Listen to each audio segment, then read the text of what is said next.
Hello, good afternoon, and welcome to the Midday News.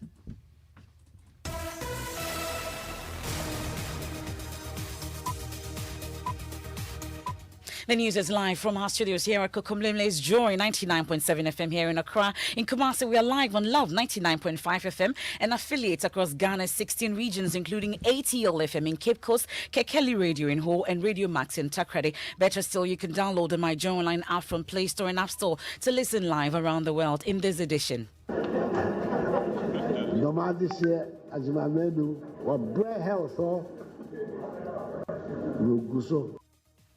As pressure piles on President Akufo-Addo to sack Health Minister Kweku Agyemang-Manu, anti-corruption campaigner asks EOCO and Shraj to conduct further investigations into the Sputnik vaccine saga. Yes, I think that the report of the parliamentary committee is not enough to talk about prosecution. So there will be need for further investigations to find out the corruption aspect of it. Energy Minister hits hard at Electricity Company of Ghana as the company concedes it bought 40 prepaid meters and conductors worth almost 60 million cedis. We, the management, have been so bad at delivering something that even Ghanaians want. And ECG cannot deliver the meters. It's an abdication of responsibility. We have more as the Auditor General recommends the officer who undertook the procurement be held liable in sports.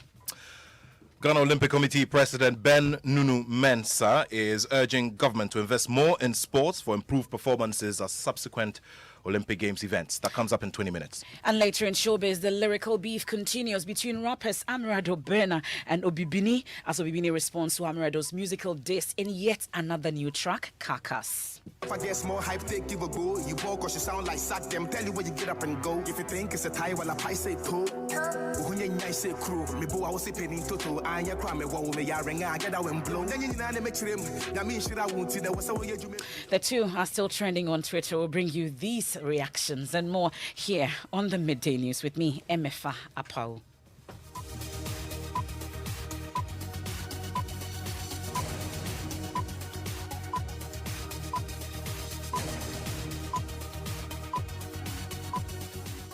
Many thanks for your company. This is your home of bold, credible, and fearless journalism. This afternoon, pressure continues to pile on President Akufo-Addo to sack his Health Minister Kweku Agyemang-Manu, who has come under intense criticism for breaching procurement processes while trying to secure Sputnik V vaccines for Ghana. Private legal practitioner Martin Kpebu, the minority, and many others have asked the minister to step aside. Only yesterday, the Ghana Integrity Initiative called on the president to take up the responsibility of terminating the appointment of the health minister. Programs manager Ajiai Mariada tells Joy News the minister should do the honorable thing and heed calls by Ghanaians to resign. The people of Ghana have made a call and they believe it is the right one. And we believe that the minister should, as a matter of urgency, consider these calls and lay down his boots and allow somebody who would respect the laws of Ghana to take his place. Or the president, if he doesn't, should terminate his appointment. Well, so that's Mary Adad there with the Ghana Integrity Initiative, the program's manager. Well, the president has been responding to the criticisms of the health minister. Listen to him when he spoke yesterday at the Deborah of Chiefs in the Bono region.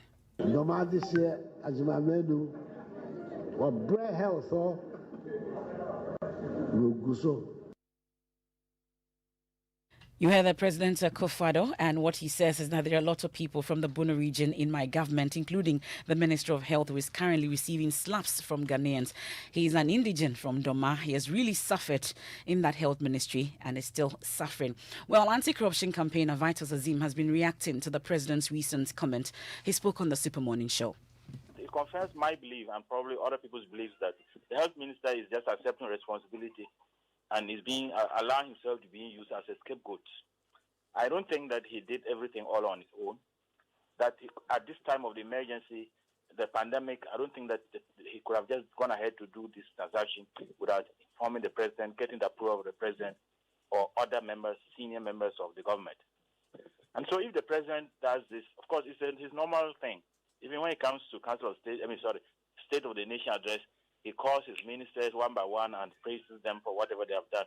Even if they have not performed to the satisfaction of many Ghanaians, as far as he is satisfied, he'll make sure that he makes these statements to sort of preempt people's criticisms of the various ministers.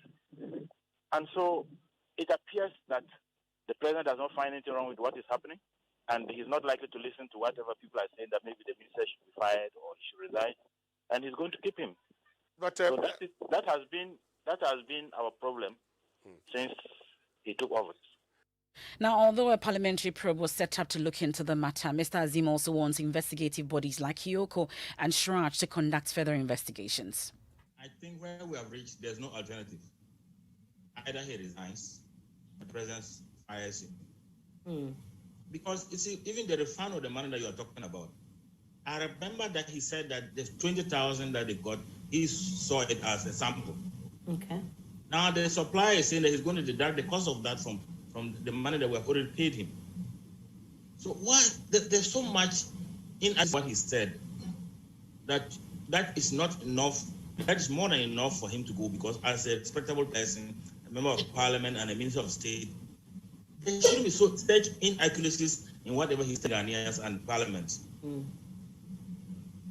So I think he should go. He should go. But there's also the bit about prosecution and the issue of the special prosecutor. Is this something that you want the special prosecutor to take up? Yes, I think that the report of the parliamentary committee is not enough to talk about prosecution. So there will be need for further investigations to find out the corruption aspect of it. Was this a planned thing, transaction, for people to benefit from the transaction? That's where he's using his position for personal gain.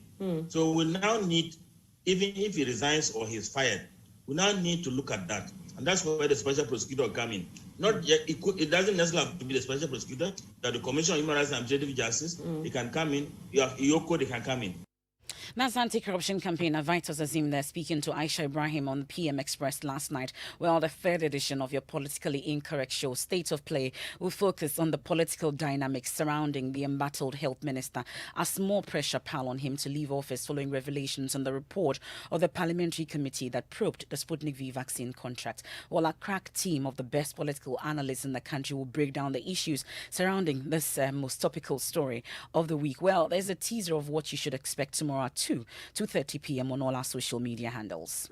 So this week on State of Play, a very important topic, perhaps the biggest topic of the week, that is the status of the health minister. So politically, would it be a very wise decision for him to leave now or wait to be booted? And will the president crack the whip on him? It doesn't appear so, does it? Well, it will be a politically wise decision for the president to crack the whip on him. But quick argument that something just doesn't add up in this case. Is there political capital to be made for not sacking him?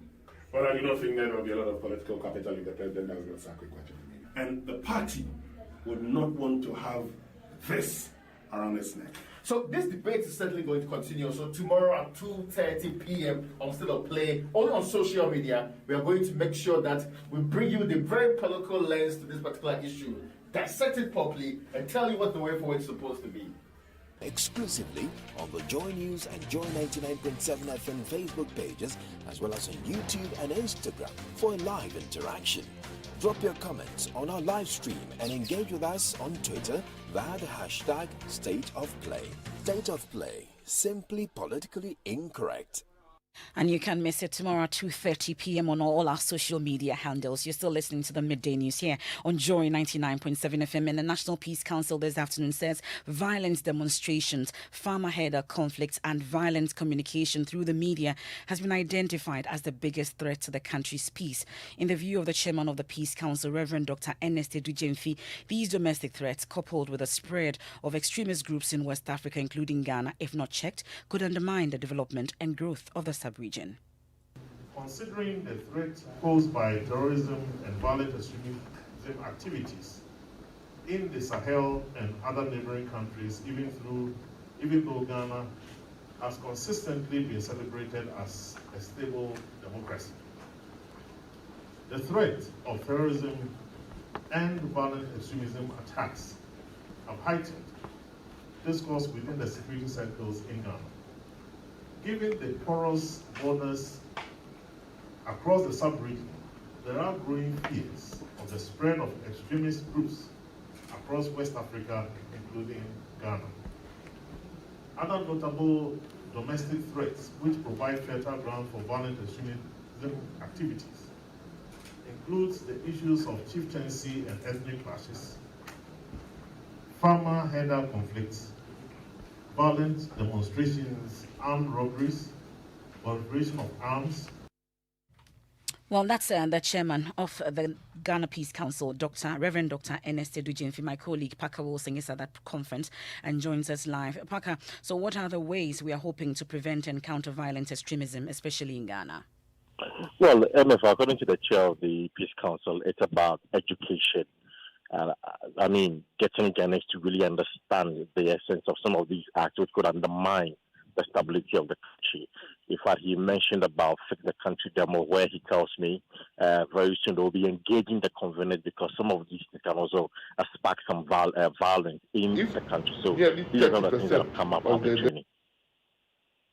So that's my colleague Parker Wilson there giving us update from the National Peace Council program currently underway here in Accra. Now, the Electricity Company of Ghana has admitted it bought 40 and not fit for purpose prepaid meters and conductors valued at almost 60 million cedis.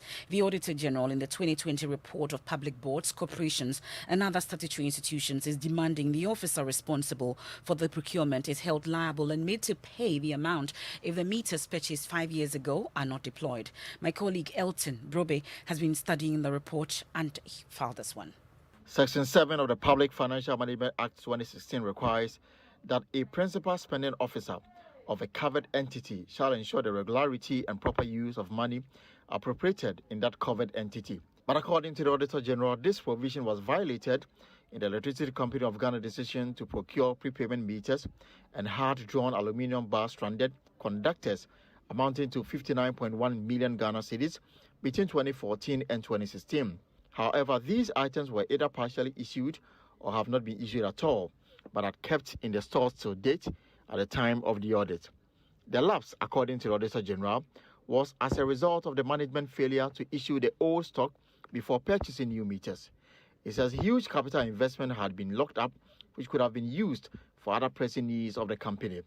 The report recommends to management to ensure that the prepayment meters and conductors are issued out to the users, failing which the amount involved should be covered from the officer who engaged in the procurement.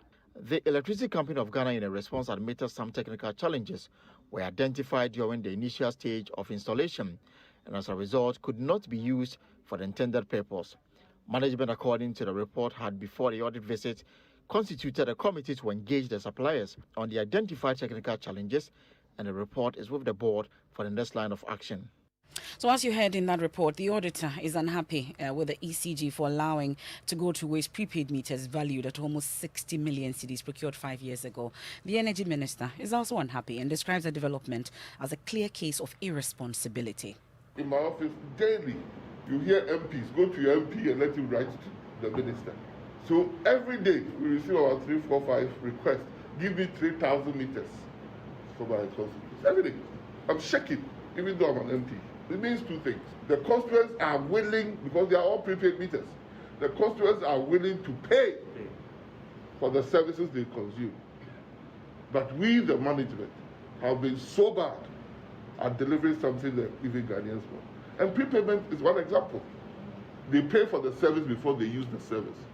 And if the people who pay the service before they use the service are clamoring for meters, and ECG cannot deliver the meters, such that it says go to the minister, there's an abdication of responsibility.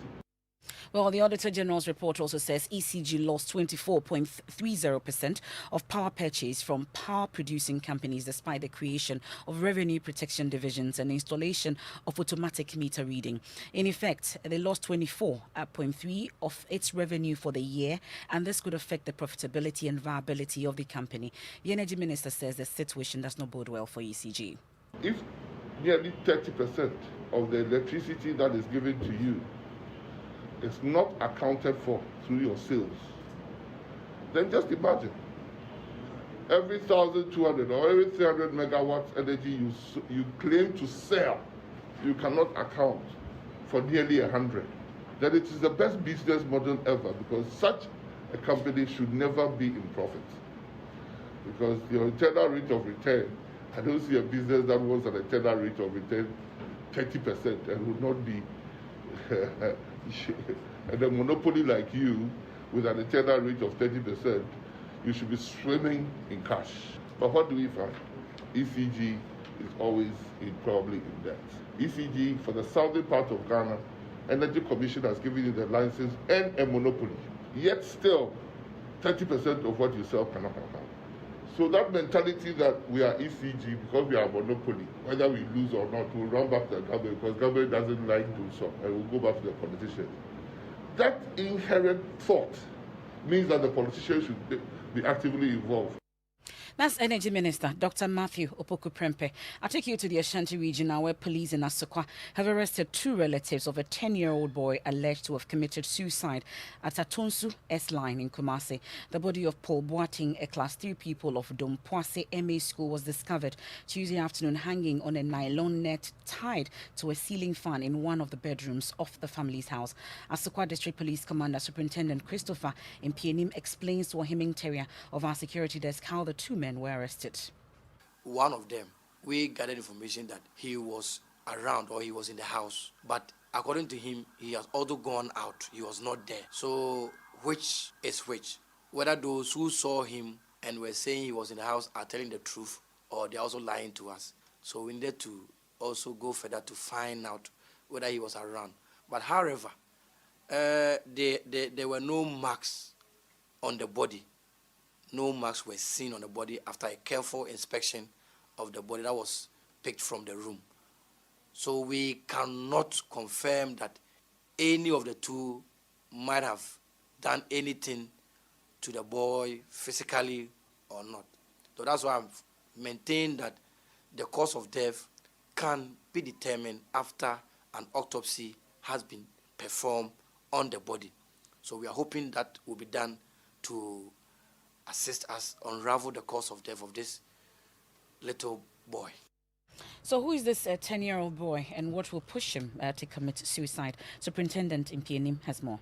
He's Paul Boating, a pupil of Dompase MA Primary School, and was staying with one Cecilia Jima, a 70-year-old woman.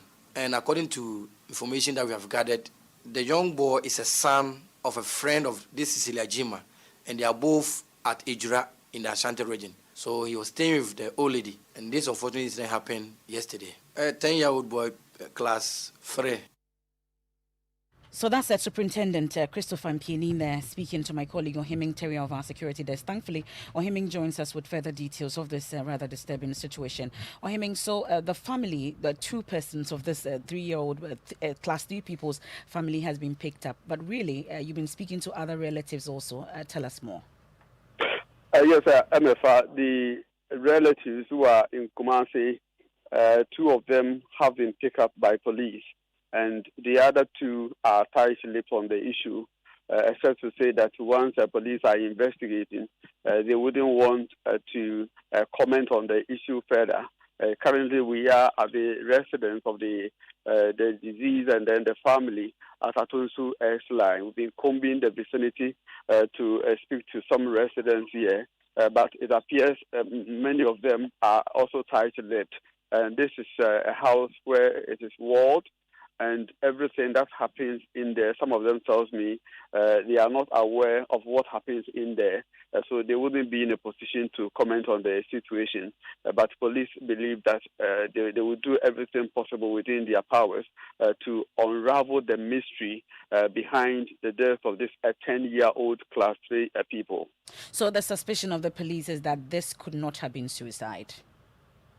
For police, there are 2 beliefs. The other one has to do with the fact that there were no marks on the body, and looking at the fact that there were some items which were found around the body, for instance, a ladder and a kitchen stool, and he being hanged on the ceiling fan is an indication that probably he did commit a suicide. But they are also not ruling out anything, and that is why they say they have to pick the 2 relatives who have been giving conflicting accounts of how the incident occurred, and they also rely heavily on post-mortem to establish the cause of death. Thank you very much. That's Ohiminga Teria of our security desk giving us details of that incident in Atunsu S-Line. Now, the National Ambulance Service says the abuse of sirens by a section of the motoring public is affecting its smooth operations. Ashanti Regional Manager Summit Dut Milon indicates some drivers fail to heed and pave way for ambulances on their sirens due to the abuse in the system. There's more in this Love FM's News Desk report. The use of sirens in vehicles is legally reserved for specific institutions, especially for emergency and security purposes. These include the Ghana National Fire Service, the Ambulance Service, and the Police Service. Ashanti Regional Director for the Ambulance Service, Somik Dutmilon, observed an increase in patronage of its services as public confidence soars. But there are challenges with human resources and abuse of these sirens. Now, people don't know the difference between the ambulance and then ordinary cars. You know, normally on weekends you see a whole lot of V8 on siren. And I mean, the drivers are fed up with the siren, and even when they hear the siren, they don't know that now it's an emergency or somebody is using the siren for the personal gains and all that. So it's really a challenge. When you are even on siren, it becomes difficult for the drivers to open and pave way for you.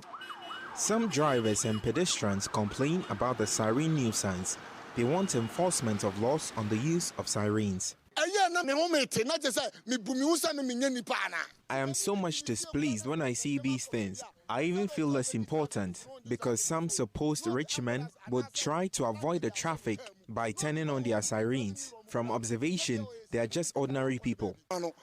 Be a president in Keba, and I be a speaker of parliament in Ba, and I be a vice president in Ba, and as a police Ba. It's reasonable if it's the president or any notable government official. But now, even ordinary people driving SUVs will turn on their sirens and try to avoid traffic. The Ashanti Regional Commander of the Police Motor Traffic and Transport Unit, Chief Superintendent Emmanuel Eduboahin, says the police are keen on dealing with the situation. If you disobey the law and you are arrested, let me read it. A person who contravenes this regulation commits an offense and liable on summary conviction to a fine of not more than 20 penalty units or to a term of imprisonment of not more than 30 days or to both. So if you use the siren and you are not permitted, this is the penalty thereof. That's the situation in the Ashanti region when it comes to the abuse of sirens.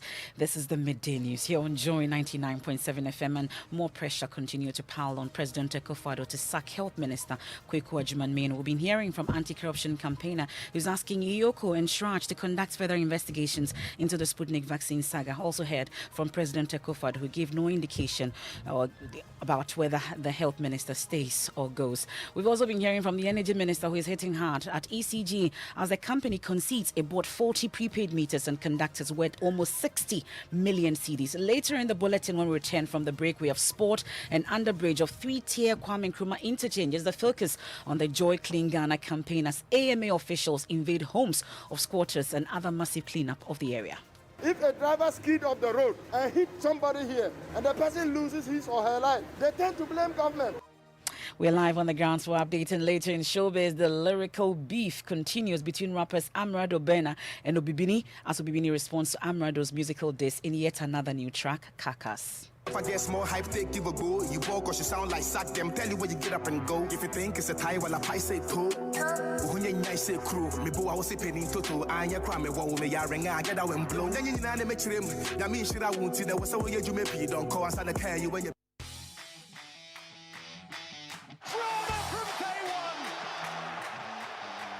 The boys are back, oh! The boys are back! Imagine inviting great footballers like Ronaldo, Messi, and Mbappe into your home. Imagine feeling the big man temperament of football's fiercest rivals in your living room. Imagine enjoying the home ground advantage of witnessing the best of Serie A, La Liga, Premier League, UEFA Europa, and many more leagues all in English. Or stop imagining. Just get a GoTV decoder now at 89 Ghana cedis and upgrade to GoTV Max to turn your home into the home ground of great football. To purchase a new decoder, SMS GoTV to short code 1731. GoTV. Love it. Drama from day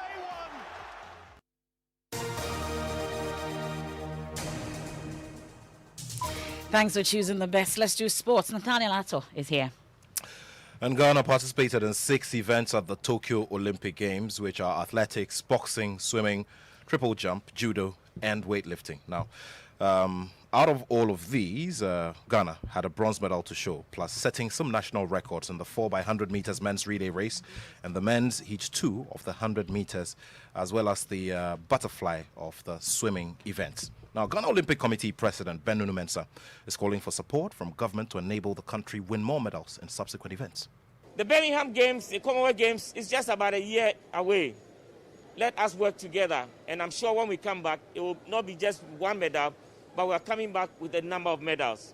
The African Games, which will be held here in Ghana, is also like 2 years away. Let us continue to work together so that we ensure that at least Ghana plays a respectable position on the medal table. And finally, the Paris 2024 Olympic Games is just about less than 3 years away. Let us continue to work together. And if we do that, if we encourage these young boys and girls, if you provide them with all they need, I can tell you, my colleagues, that these young boys and girls are going to come back from Paris with not just one bronze, but with a number of medals, including a gold medal. Ben Nunu Mensah is president of the Ghana Olympic Committee, and on a sad note, CEO of Tamale City Football Club and ex-manager of legend Abedi Pele has been laid to rest in Tamale in accordance with Muslim tradition. He passed on Tuesday in Cote d'Ivoire, where he was on an assignment with Hazaka's Ladies, the champions of Wafu Zone B in the CAF Women's Champions League. That's it for your sport. Thank you very much, Nathaniel. Now, Director for Public Health of the Veterinary Service, Dr. Bashiru Boy Kikimoto, has described as alarming the rising number of poultry farms affected by the avian influenza, popularly known as bird flu. Dr. Kikimoto appeals to the Poultry Farmers Association to educate their members on the need to contain the spread. He spoke on the AM show on the Joy News channel. So the issue is that the number of farms have really shot up, which is strange. So I think I will use your medium also to appeal to the Poultry Farmers Association to talk to their members. We have started having discussions with them. I mean, Veterinary Services, the Minister of Agriculture. We are communicating with them. We have meetings with them. They're also having their own meetings, sensitizing their colleagues on the putting on biosecurity measures and making sure that they don't move poultry and poultry products from infected areas to non-infected areas. Meanwhile, some of you have been telling us that you're cutting down on the consumption of poultry products as a result of the outbreak. Yeah, I've heard of bird flu. And for now, I've stopped taking chicken because I know it's an avian disease which can affect human beings. It's zoonosis, so I don't want to be infested. So I don't take chicken product now, for now. Well, this afternoon, officials of the Accra Metropolitan Assembly have invaded makeshift homes or squatters under the bridges of the 3-tier Kwame Nkrumah interchange. The raid, which is part of the Joy Clean Ghana campaign, is aimed at clearing all squatters who are illegally occupying the space under the bridge. I will make sure that anybody we get him sitting under the bridge here will work. And everybody, we are putting them to work. It doesn't matter, you say, I'm not doing anything here. But what are you doing under the bridge? This is not a residency for anybody. Mr. Asanga, is it a crime to sit under the bridge?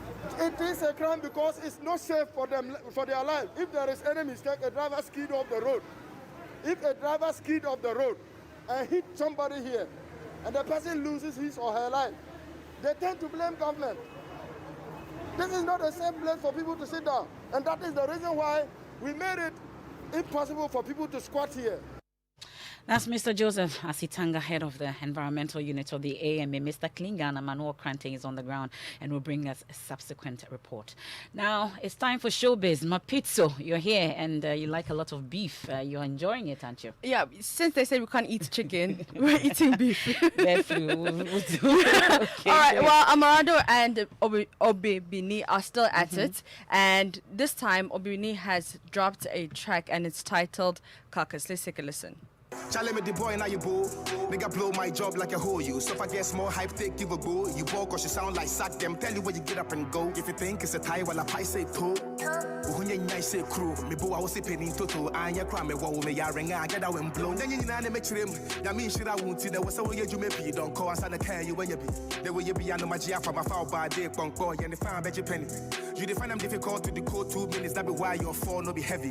I should me big pass to your. All right, let's go to Twitter because there's still trending top 3 trends at Sweet Israel says Obibini didn't come to play. He's another serious agenda boy. He wants caucus Rado. And at Nunga Justin Bureau says those against Obibini are doing it because of Nam 1. And the last one from Ebenezer Donko says Obibini is a very good rapper. Don't underestimate him. MFR. Definitely. And that's it for the midday news here on Joy 99.7 FM. MyJoyOnline.com. Ajiman Menu has really suffered.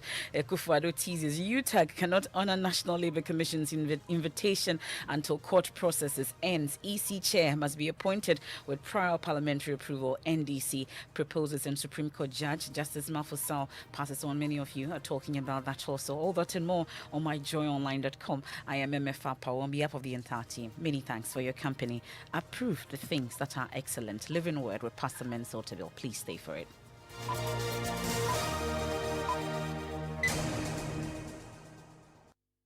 Joy 99.7 FM. Olympics is here, where people cheer for the champions. And Samsung has got something great.